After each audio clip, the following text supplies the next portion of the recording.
السلام عليكم ورحمة الله وبركاته داوديال كسو دوادا وركي عالمka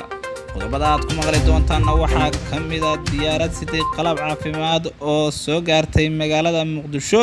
Somaliland oo sheegtay in hadda kadib lagu baari doono dadka uu soo rito cudurka coronavirus wadanka gudihiisa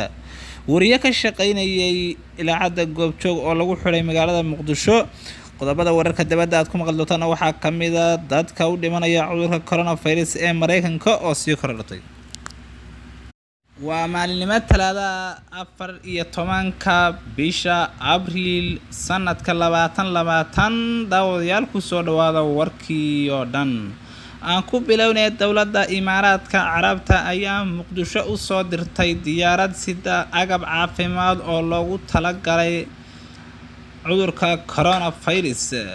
mas'uuliyiin ka tirsan dawladda federaalka Soomaaliya oo ku sugan garoonka diyaaradaha ee magaalada Muqdisho ayaa kala wareegay qalab caafimaad oo loogu talagalay cudurka coronavirus oo ay dawladda Imaaraadka Carabta ugu deertay Soomaaliya dawladda Imaaraadka ayaa diyaaradan khaaska u soo dirtay Soomaaliya sidii qalabka caafimaadka oo laga hortago cudurka COVID-19 ee dunida saameeyay toddobaadkii hore ayay ahayd markii Imaaraadka Carabtu ay magaalooyinka Hargeysa Boosaaso ay u soo dirtay maamulada Soomaaliya iyo Puntland ay u soo dirtay qalab caafimaad kuwaas oo laga gaashaamto cudurka adduunka saameeyay ee coronavirus gargaarkan ayaa kii ugu horeeyay ee Imaaraadka Carabtu ay u soo dirtay magaalada Muqdisho iyo markii xukuumaddu khilaafka ay kala dhaxaysay Soomaaliya ilaa iyo markii laga bilaabo 2018 xilligaas oo dawladda Soomaaliya ay xirtay diyaaradihii iyo waliba waxyaalihii kale ee kala dhaxeeyay dawladda Imaaraadka Carabta oo markaas xiriirkoodu ay xumaatay Imaaraadka Carabta ayaa xilligaasi ka carooday tallaabooyin dawladda Soomaaliya ay ku sameysay tallaabooyinkaas oo ahaa iyada oo dawladda Soomaaliya xirtay xiriyooyin ay dawladda Imaaraadku ay ku tababari jirtay ciidamo ka tirsan dawladda Soomaaliya Somaliland ayaa sheegtay in hadda laga bilaabo inay ku baari doonto dalka gudihiisa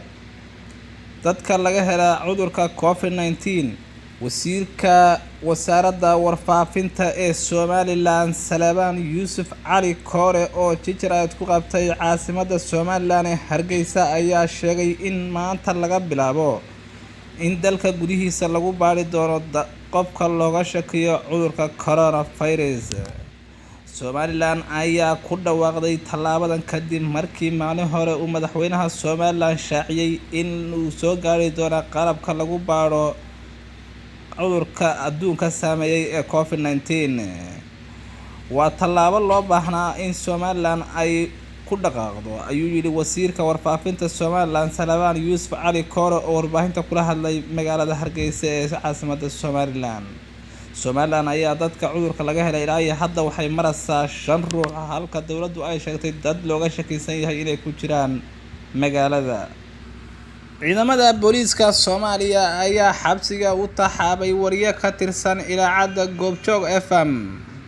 wariye Cabdicasiis Axmed Gurbiya ayaa booliiska Soomaaliya maanta uga yeeran xarunta dambi baarista ee CID kadibna waxay xabsiga u taxaabeen Cabdicasiis Axmed Gurbiya oo ahaa agaasima ku-xigeenka Goobjoog Media Group ayaa ciidamada booliisku waxay saaka aroortii u yeereen kadibna markii waraysi dheer la yeesheen waxay xabsiga u taxaabeen maamulka Goobjoog FM iyo waliba saxafiyiinta qaranka Soomaaliya ayaa cambaarayay falkaas lagula kacay wariyaasha Soomaaliya